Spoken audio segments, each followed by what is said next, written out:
we're going to look at Adobe Express.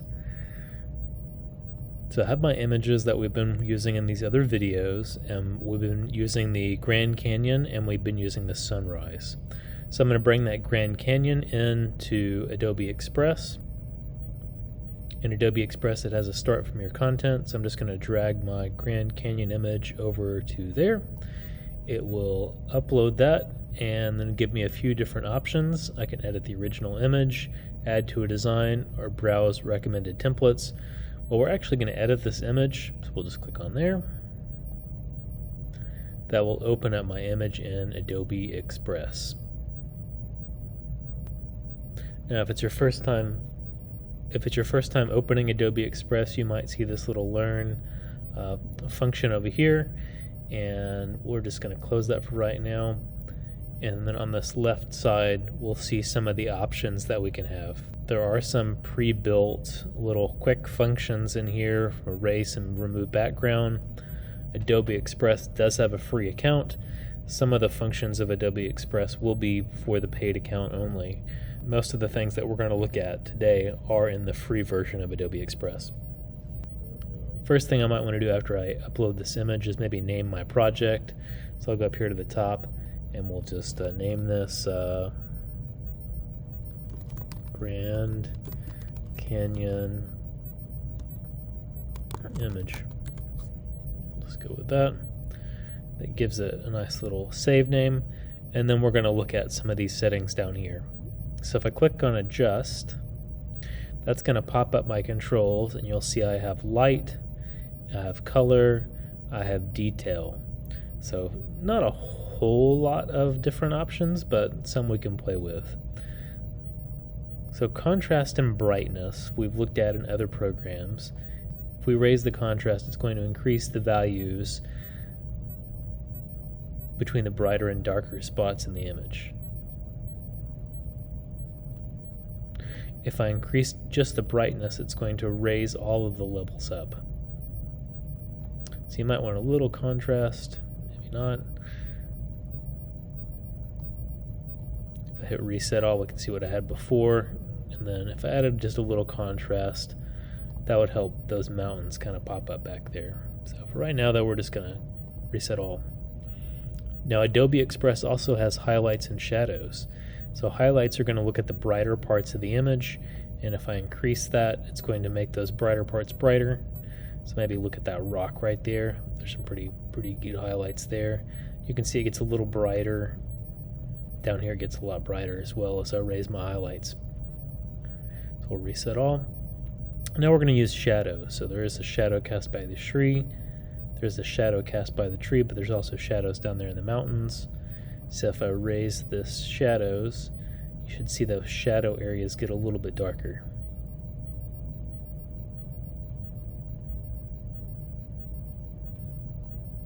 So there's shadows in the tree, there's shadows down here in the mountains, and so if I wanted those shadows to get darker, I can drag this to the left to get a little bit darker. If I want those shadows to be a little bit brighter, I can drag them to the right. So I'll hit reset. Now we have saturation and warmth. So saturation is going to make our colors more saturated, very similar to the other programs we've looked at. It's going to make my green really green, and my red and the rock pop out, and the blue sky very blue. And if I desaturate this, it's going to make it into a black and white image. Warmth is kind of like the color temperature. We haven't talked a lot about color temperature, but if I move this more to the right, it's going to be more yellow. If I move it more towards the left, it's going to be more blue, if not a little bit purple.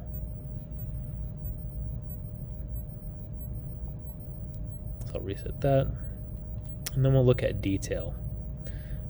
I don't use this very often, but if we looked at this image, we can see, there's some detail in the rocks or in the mountain canyons in the background.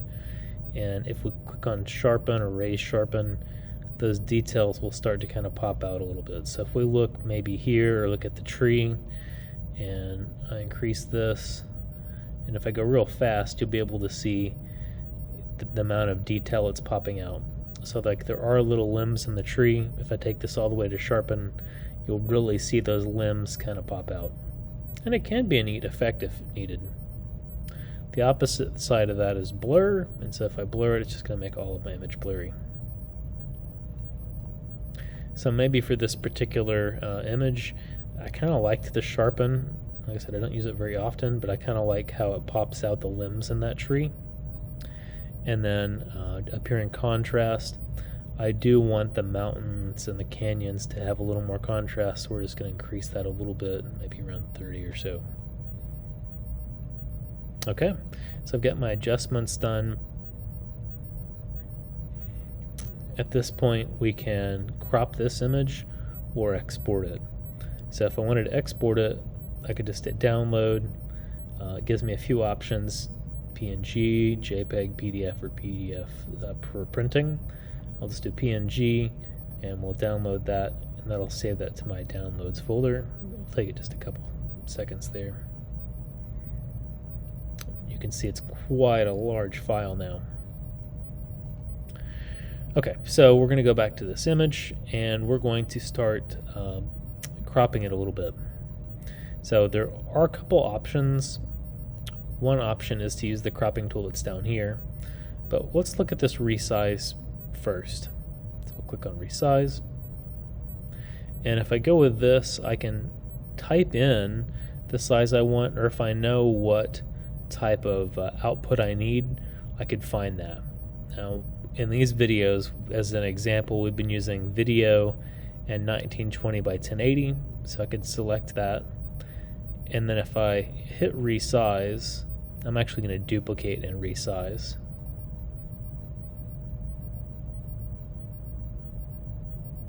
It'll take it a couple seconds to process that.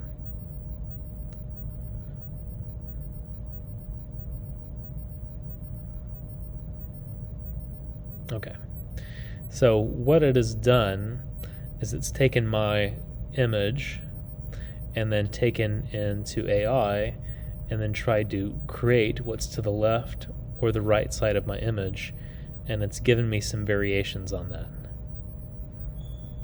So that may or may not be what I want to happen. If I want the actual image without any AI enhancements, that's probably not what I would want to do, but just for the heck of it, we'll click keep, and that'll save this as a image to look at. So if we didn't get exactly what we wanted, we can make a new project. If I just go to plus, we do create, and we'll do custom size. We know we want our final project to be 1920 by 1080. If you were making something that was going to be printed, you could do it in inches or centimeters. But for us, for our projects, and for this video, we do 1920 by 1080. I'll just click create. That's going to make my project already cropped to the size that I need, so the 1920 by 1080. I click in here and I'll drag my photo over. Here's my photo. Now I just need to fill this screen, so I can drag the photo around as I need to, and I can also grab the corners and stretch it to where it fills this 16 by 9 screen. Maybe I'll make that a little bit bigger. We'll figure out how we want that to look.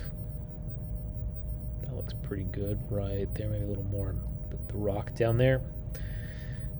Then what we did earlier, we can do the same thing with those adjustments. So if I wanted a little more contrast, I think we were at 30, somewhere around there. And then we kind of liked that sharpen effect, so I'll put that back on there, maybe another 30 or so. Now that I've got this sized, I can just click download.